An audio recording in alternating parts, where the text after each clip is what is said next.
hello everyone मैं पल्लवी नतुन এটা mini ব্লগৰ সৈতে আকৌ আহিছোঁ ৰাতিপুৱা শুই উঠি ঘৰৰ কাম বন কৰি পূজা পাতল কৰি এতিয়া ডিউটি যাবৰ কাৰণে ৰেডি হৈছোঁ আৰু যিবোৰ ছোৱালীয়ে বাহিৰত চাকৰি কৰে সেইবোৰে ঘৰতো কৰিব লাগে বাহিৰতো কৰিব লাগে আৰু এই ৰাস্তাটো দিয়ে মই অহা যোৱা কৰোঁ মানে মোক বহুতে সুধি থাকে তো কোনফালে অহা যোৱা কৰ তো হাইৱে দি অহা যোৱা কৰোঁ মই আৰু আজি ইমান বেছি চাহ খাবলৈ মন গ'ল ডিউটি থকা অৱস্থাতে তো চাহ খাবৰ কাৰণে বাহিৰত আহিলোঁ হাইৱেৰ ওচৰত যে সৰু সৰু দোকানবোৰ আছে তাতে ভাল লাগে চাহ খাই আৰু মোকো মানে হাঁহিব কাৰণে বা সুখী হ'ব কাৰণে বহুত ডাঙৰ কাৰণ নালাগে সৰু সৰু কথাতে মই সুখী হৈ যাওঁ আৰু সেমিনাৰ আছিলে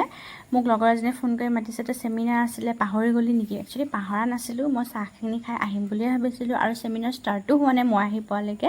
আৰু এয়া আমাৰ মেমে স্পীচ ষ্টাৰ্ট কৰিলে মানে মই যিহেতু যিটো লেবত কাম কৰি আছোঁ হেল্থ চিটি লেবৰেটৰী আমাৰ লেবটো এনেবল চাৰ্টিফাইড লেব হয় আৰু সাকসেসফুলি যেহেতু আমি এনেবল কমপ্লিট কৰিলোঁ সাকসেসফুলি মানে কমপ্লিট হৈ গ'ল তো তাৰ কাৰণে আজি এটা কংগ্ৰেচুলেশ্যন মিটিং হ'ল তো তাৰ কাৰণে কেক কাটিং হ'ল তাৰপিছত এয়া দুপৰীয়া লাঞ্চটো আজি আমাৰ ফ্ৰী আছিল বাৰু আজিলৈকে এইখিনিতে বাই